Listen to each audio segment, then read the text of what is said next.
Vamos nos preparar para nos harmonizando com a prece, para que possamos aproveitar a tarde juntos, aprendendo um pouco mais sobre essa doutrina. Agradecendo a Deus sobre a possibilidade aqui, mais uma vez, em busca de conhecimento que essa doutrina nos passa, que nós possamos aproveitar o conteúdo que nos é passado, entender e fazer um esforço bem grande por entender essa mensagem, que é de grande valor para nós encarnados e para desencarnados que aqui vêm aprender também. E ao aprender, certamente vamos exemplificar, vamos ser atuantes e com isso vamos ajudar aqueles que nos observam, encarnados e desencarnados. Por isso, Senhor, agradecemos e continuamos a nos esforçar por ser cada dia melhor, por botar em prática essa doutrina que nos vale tanto e certamente será de grande valor para nós no futuro, porque essa é a doutrina verdadeira, a doutrina que fala e ensina sobre a reencarnação, nos demonstrando de que somos nós os responsáveis por todas as ações que cometemos e não vamos nos lamuriar por ter algumas consequências em retorno do que, se não fizemos agora, foi feito no passado. Que Deus nos auxilie e que nós possamos sempre nos esforçar e buscar aprender e exercitar o que estamos aprendendo. Graças vos damos, que assim seja. Vamos ouvir a nossa irmã Sueli. —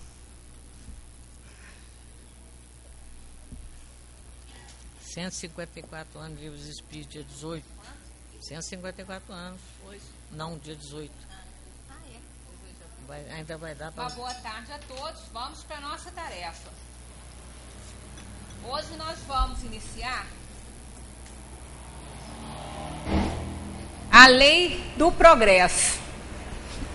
Às vezes a gente fica pensando que com tanta coisa que a gente vê, a gente fica achando até que o povo não está progredindo, né? Que a Terra não está cumprindo essa lei aí de progresso, mas está. A gente até falou sobre isso, é que antigamente a gente não ouvia nada, né? Não sabia de nada, porque ficava tudo aí à distância. Hoje acontece lá no Japão, a gente sabe rapidinho aqui as coisas que estão acontecendo. Então o progresso é uma lei inevitável, não tem como a gente interferir nisso aí. A única coisa que a gente ainda pode fazer um pouco, e a gente faz e até muito, é bloquear um pouquinho, é atrapalhar um pouquinho. Mas isso, segundo os espíritos, nós fazemos e vamos responder muito por isso. O estado natural e a lei natural são a mesma coisa? E eles dizem, não. O estado natural é o estado primitivo. A lei natural é a lei de Deus, né? A civilização é incompatível com o estado natural, enquanto a lei natural contribui para o progresso da humanidade. Então, só a primeira palavrinha que muda. Estado natural é o estado de ignorância total, né? É aquele estado primitivo da criatura. E a lei natural é aquela que, obedientes a ela, nós vamos alcançar a perfeição. E aqui Kardec faz um comentário. O estado natural é a infância da humanidade e o ponto de partida do seu desenvolvimento intelectual e moral. O homem, sendo perfectível e trazendo em si o germe de seu melhoramento, não foi destinado a viver perpetuamente no estado natural, como não foi destinado a viver perpetuamente na infância. O estado natural é transitório e o homem o deixa pelo progresso e a civilização. A lei natural, pelo contrário, rege toda a condição humana e o homem se melhora na medida em que melhor compreenda e melhor pratica essa lei. Então, às vezes, a gente fica imaginando, tão bom não ter grandes responsabilidades, né?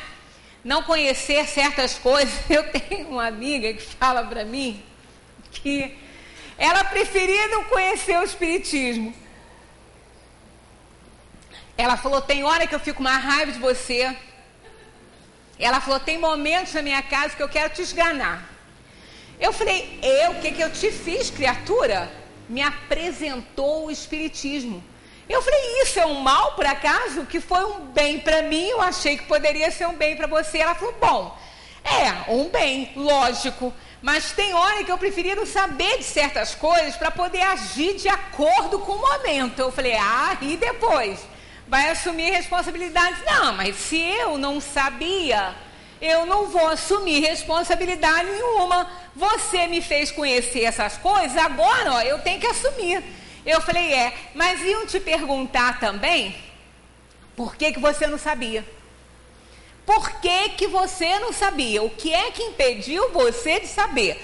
Se foi um impedimento independente da sua vontade, tudo bem, mas se não foi, né, se você apenas não aprendeu, não tomou conhecimento porque você não quis, aí você também ia ter responsabilidade nisso aí. E tem hora que realmente a gente fala, eu preferia não conhecer isso, porque agora, olha só como é que eu fico numa situação complicada, mas não é bem assim. A criança, por exemplo, ela não tem nenhuma responsabilidade, né, até uma determinada idade, ela não tem raciocínio lógico. Então ela não tem livre-arbítrio.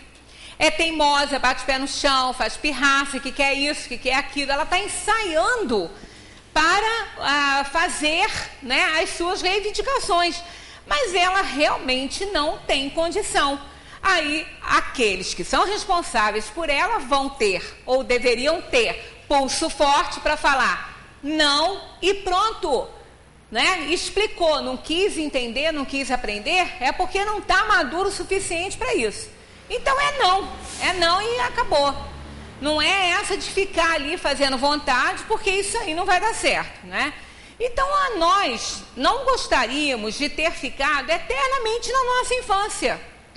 Embora a gente tendo passado pela adolescência, pela idade adulta, né, já estando numa idade mais madura, a gente tenha que assumir determinadas responsabilidades que em criança nós não tínhamos, mas eu acho que ninguém aqui gostaria de ter ficado eternamente naquela fase da infância. Toda fase tem seus prós e seus contras, né? Então, o conhecimento, ele vai ampliando os horizontes e vai nos auxiliando a vencer, né, as dificuldades que nós vamos encontrando aí pela vida.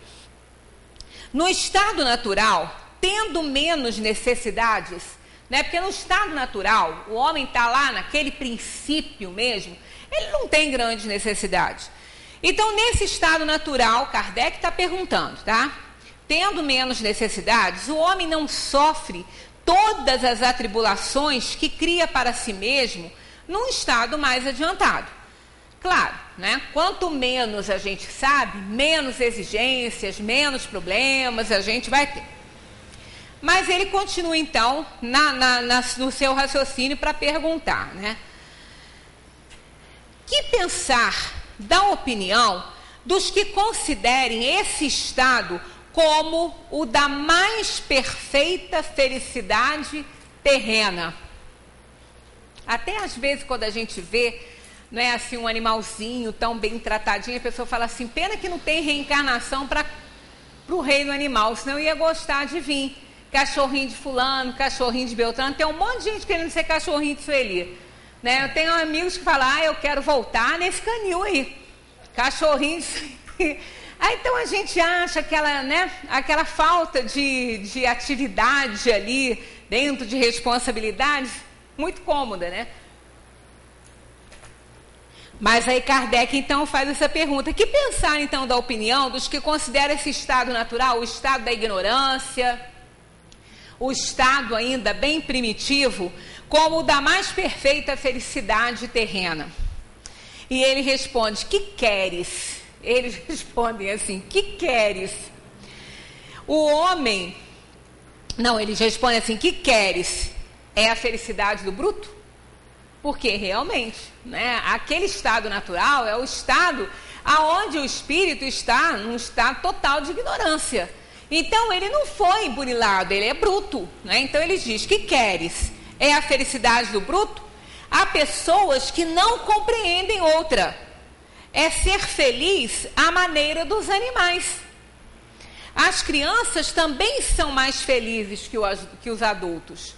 Não é? Realmente, quando às vezes tem um conflito familiar grande, né? Ou então uma doença no núcleo familiar, a criança, mesmo que ela tome conhecimento, fulano tá dodói, né? Mamãe tá dodói, vovó tá dodói, então pronto, tá dodói, daí? Não se envolvem, não sofrem com aquela doença ali, encaram a perda com uma facilidade muito grande, né? Encaram a perda, vai para o céu, foi para o céu, né? Muitas vezes algumas crianças questionam isso, né? Uma das piores coisas é falar que o Papai do Céu levou. Isso aí nunca se deve falar, porque se a criança era muito apegada àquela pessoa, ela não vai entender por que Papai do Céu, que todo mundo fala com ela que é tão bonzinho, fez essa maldade, tirar dela aquela pessoa que ela amava tanto e levar. Então isso é o que a gente não pode fazer, né? A gente pode até falar que virou uma estrelinha, muita gente fala, o bom é falar a verdade mesmo, né? Com linguagem própria das crianças, e felizmente isso na doutrina espírita é um espetáculo. Que a criança vem para cá, já novinha, muito novinha, ela só não pode usar fraldas, né, para vir para a escolinha. Mas logo que ela sai das fraldas, tem atividade de pintura, desenho, livrinhos. Então a criança logo começa a entender o que seja o fenômeno morte. Papai do Céu não levou, não foi para céu coisa nenhuma, que ela não aprende o que é céu, ela não entende isso, ela não vai aprender dessa forma. Céu, né, inferno, não existe essa linguagem aqui. Então ela vai aprendendo desde cedo que muda o estado em que esta alma, que esse espírito, que ela vai logo aprendendo desde cedo, passa a viver. Então ela encara a morte com uma facilidade muito grande, mesmo aquelas que não têm essa visão aqui que a gente oferece, mesmo aqueles que falam que virou estrelinha e foi para o céu, eles encaram com uma facilidade maior. Então a criança, ela é muito pouco apegada, ela brinca, tanto que um grande sábio falou que para que nós fôssemos pessoas de bem, para ver como que a gente poderia agir para dar certo na vida, ele mandou olhar as crianças. Observem as crianças. Ué, mas o que uma criança pode me ensinar? Né? E aqui ele falou, a criança tem três coisas muito importantes que se nós tivéssemos, nós seríamos mais felizes. Ela está sempre contente. A criança está sempre feliz. Se ela não está bem num ponto, ela arranja uma outra coisinha, ela vai até um brinquedo quebrado, faz ela feliz. Ela está sempre ocupada. A gente nunca vê uma criança parada. Se parou, bota termômetro, deve estar com febre. Está com algum problema. Né? Criança não fica triste. Criança não para. A característica deles é a atividade, é a alegria. E outra coisa, a perseverança. Como são perseverantes. A gente chama de teimosia. Mas nós é que damos esse nome. Não é teimosia, é perseverança. Eles correm atrás do que eles querem, ainda que levem umas palmadinhas, eles querem aquilo que eles querem fazer. Se não for uma coisa certa, o pai e a mãe não podem deixar, né? Não vão deixar fazer. Mas isso não é teimosia, não, é perseverança. Eles correm atrás do que eles desejam, do que eles querem. Então, se o adulto fosse, né, mais alegre, mais feliz, se ocupasse mais, ia dar menos oportunidade para influência inferior, né? Se tivesse mais alegria para passar para os outros e mais perseverança naquilo que desejam, realmente seriam mais felizes. Mas, mesmo assim, né, a criança não tem livre-arbítrio. E o que faz o homem crescer, o que faz o desenvolvimento do ser, desenvolvimento da alma, são as escolhas que ele faz. São as boas escolhas que ele faz que vão levá-lo a um aperfeiçoamento maior. E a gente só pode escolher bem quando a gente conhece. Quem não conhece não escolhe bem. Vai fazer escolhas, mas não vai fazer boas escolhas. Lembra da palavra elegante, que a gente já até citou aqui? Que a raiz dela, elegere, que lá no latim quer dizer escolher. né? Então, antigamente, ela era usada assim. Escolher com elegância, escolher bem, né? Escolher bons frutos. Ele vem do vocabulário relativo à agricultura, fazer boas escolhas na colheita. Então, a boa escolha, ela só pode derivar de um conhecimento. Por isso é que ficar eternamente no estado natural seria uma péssima escolha se nós pudéssemos fazer uma escolha assim, mas não podemos, porque a lei do progresso é uma lei divina e ninguém foge a essa lei. O homem pode retrogradar para o estado natural? Eles respondem, não. Eles entram logo com uma negativa e não especificam, não qualificam, então é geral. Não. Eles dizem, o homem deve progredir sem cessar e não pode voltar ao estado da infância. Se ele progride, é que Deus assim o quer. Pensar que ele pode retrogradar para a sua condição primitiva seria negar a lei do progresso.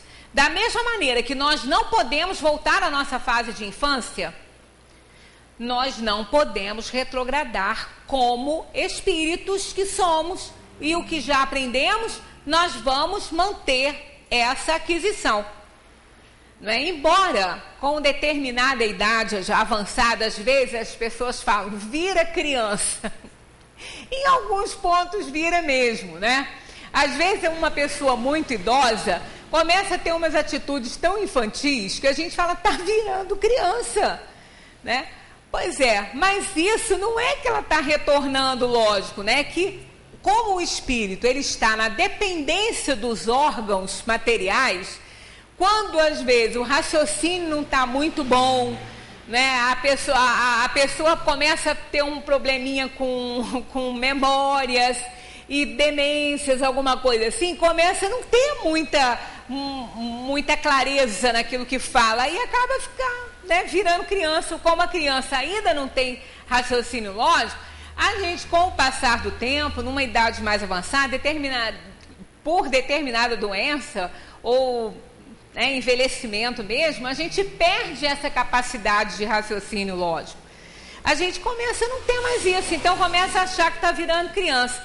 Mas é só porque o espírito não pode manifestar sua potencialidade total, porque o organismo não dá condição. Como também na infância é assim. Na infância, o organismo não estando totalmente desenvolvido, ele também não pode, né? Ele não pode manifestar. O espírito não é criança.